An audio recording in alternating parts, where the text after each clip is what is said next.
Why, hello there YouTube and welcome to a Who review. I am Davros and I am a Whovian, and today I review Doctor Who, The Time Warrior.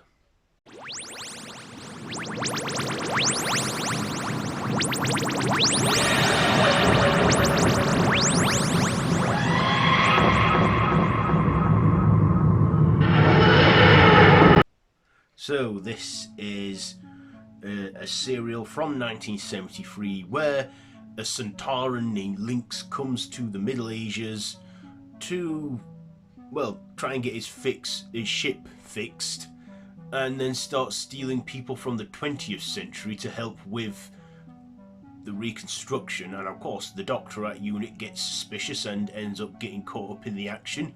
Also, Sarah Jane Smith, a journalist looking for the latest story, gets in on it all, and this is Elisabeth Sladen's Doctor Who debut as well, as Sarah Jane Smith, and is also the first serial of Jon Pertwee's final season, I believe. And they go back to Middle Ages, face the Sontaran Lynx. This is also the debut of the Sontaran as well, and they stop the Sontaran and that, save the day, put everyone back to their rightful place in time. So yes, that's probably essential story there. So what did I like about this one? Well, I thought Jon Pertwee was good in this, despite what was going off behind the camera, on set at that time, because for Jon Pertwee, this was pretty much the beginning of the end for his run as the Doctor. I mean, in the previous story, The Green Death, Katie Manning decided to call it a day and left, and Joe Grant wasn't in it anymore. With the Doctor having his freedom back, he was spending less time with Nicholas Courtney, who was the Brigadier, and he did feature in this. And also, tragically, his good friend Roger Delgado, who played the Master, was tragically killed in a car accident abroad, and any plans they had for a big finale between them two was scrapped.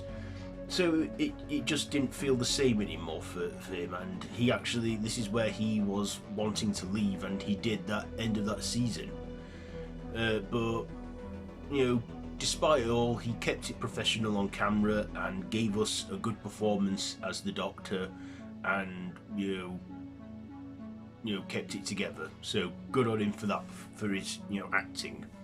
I also thought Elisabeth Sladen was good in this. This was, like I say, her first adventure on the show, and who'd have thought that Sarah Jane would go on to be a fan favourite.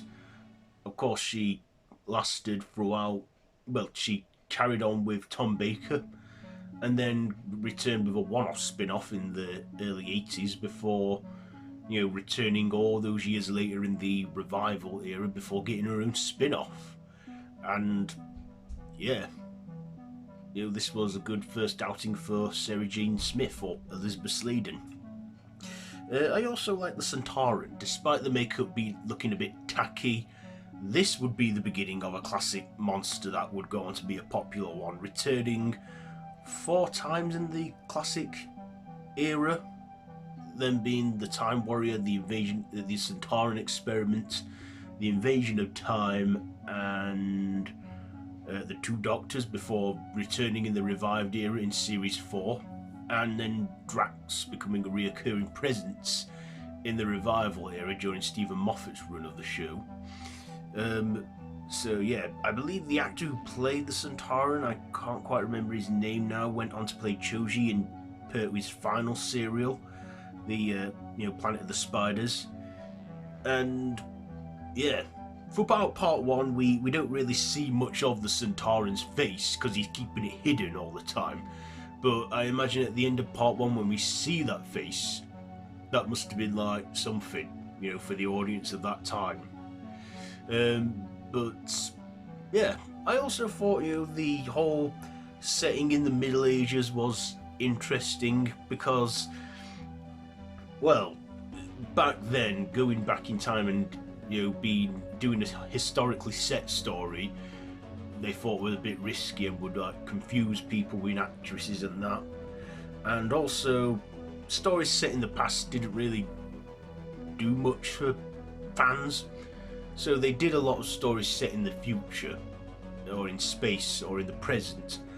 But they, thought, let's try something in the Middle Ages, only let's collaborate some of the present with it, which I thought was an interesting, unique idea as well.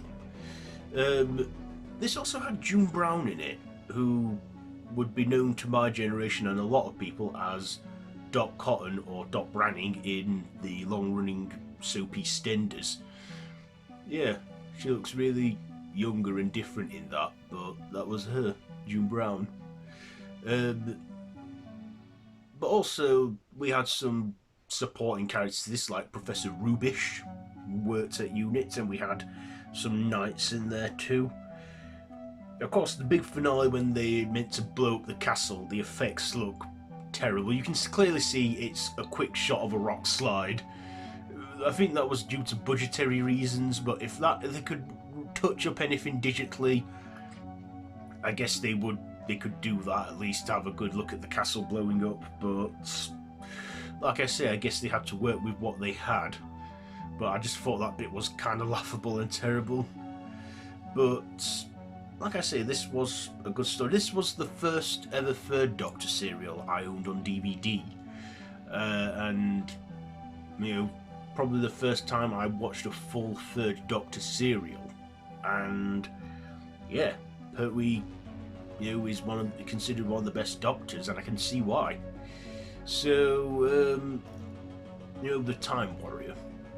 Do I like it? Yeah, it's a good serial, I think. So, ratings, I will give the performances an 8, the writing a 8, the visuals, what they did practically in that, I'll give it a 7, and my personal, I'll give it an 8.